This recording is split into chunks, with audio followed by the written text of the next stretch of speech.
নমস্কার বন্ধুরা, লাইভ টিলস ব্লগে সকলকে স্বাগত জানাই। আজকে আমি জলখাবারের একটা রেসিপি নিয়ে চলে এসেছি। আজকে আমার রেসিপি ছাতুর পরোটা। তবে চলুন দেখে নিই আমি কিভাবে বানাচ্ছি। আমি এখানে 500 গ্রাম পরিমাণ আটা নিয়েছি। এবার আটাটার মধ্যে দিয়ে দেব কিছুটা পরিমাণ লবণ আর অল্প পরিমাণ জোয়ানকে ক্রাশ করে এর মধ্যে দিয়ে দেব। আর দেব কিছুটা পরিমাণ সাদা তেল, যেটা আটাটাকে ময়ান করতে সাহায্য করবে। ভালো করে আমি হাতের সাহায্যে মিক্সড করে নেব। মিক্সড করা হয়ে গেলে অল্প পরিমাণ জল দিয়ে আমি এটা সফট একটা ডো তৈরি করে নেব। ডোটা আমাদের খুব নরমও হবে না, আবার খুব শক্তও হবে না। আমার মাখা হয়ে গেছে। এবার আমি এটা ঢাকা দিয়ে রেখে দেব আধ ঘন্টার জন্য। নিয়ে নিচ্ছি কিছুটা পরিমাণ ছাতু। এতে দিয়ে দিচ্ছি একটা কুচনো পেঁয়াজ, কুচনো আদা আর কিছুটা কুচনো কাঁচা লঙ্কা আর অল্প পরিমাণ ধনেপাতা। দিচ্ছি কিছুটা পরিমাণ লবণ, অল্প পরিমাণ চিনি আর একটু কালো জিরে আর অল্প পরিমাণ জিরে গুঁড়ো।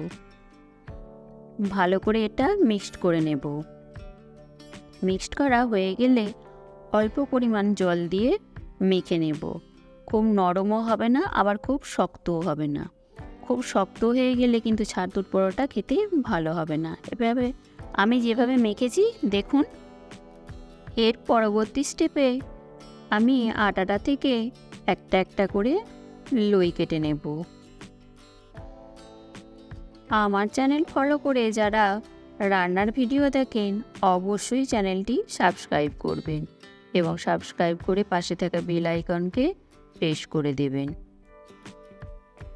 হাতের সাহায্যে আমি সব পাকিয়ে নিয়েছি। এবার একটা লই নিয়ে আমি একটা বাটির শেপ দিয়ে তার মধ্যে ছাতুর পুর ভরে দেব। দিয়ে ভালো করে মুখটা বন্ধ করে দেব। এইভাবে আমি সমস্ত করে নেব। করে নেওয়া হয়ে গেছে। এবার আমি বেলে নেব। আমি যেভাবে করছি আপনারা যদি আমার রেসিপি ফলো করে তৈরি করেন তাহলে দেখবেন কোনো পুর বেরিয়ে যাবে না। বেলা হয়ে গেছে। এবার গ্যাসে একটা তাওয়া গরম করে নিয়েছি। দিয়ে দিলাম একটা পরোটা। প্রথমে একটু এক পিঠ সেঁকে নেব, তারপর উল্টে আবার ওই পিঠটা সেঁকে নেব। গ্যাসের ফ্লেমটা লো টু মিডিয়ামে রেখে উল্টে পাল্টে ভালো করে আমি সেঁকে নিচ্ছি।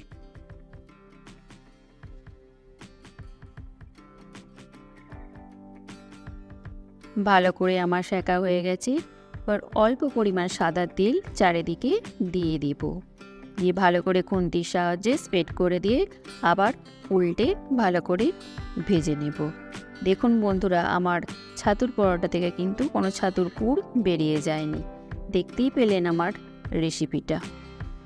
অতি সহজেই আমরা বাড়িতে জলখাবারে বা ডিনারের এরকম ছাতুর পরোটার রেসিপি বানিয়ে নিতে পারি। আমার রেসিপিটা ভালো লাগলে অবশ্যই চ্যানেলটি সাবস্ক্রাইব করবেন এবং শেয়ার কমেন্ট করতে ভুলবেন না। আজ এ পর্যন্তই। দেখা হচ্ছে নেক্সট ভিডিওয়।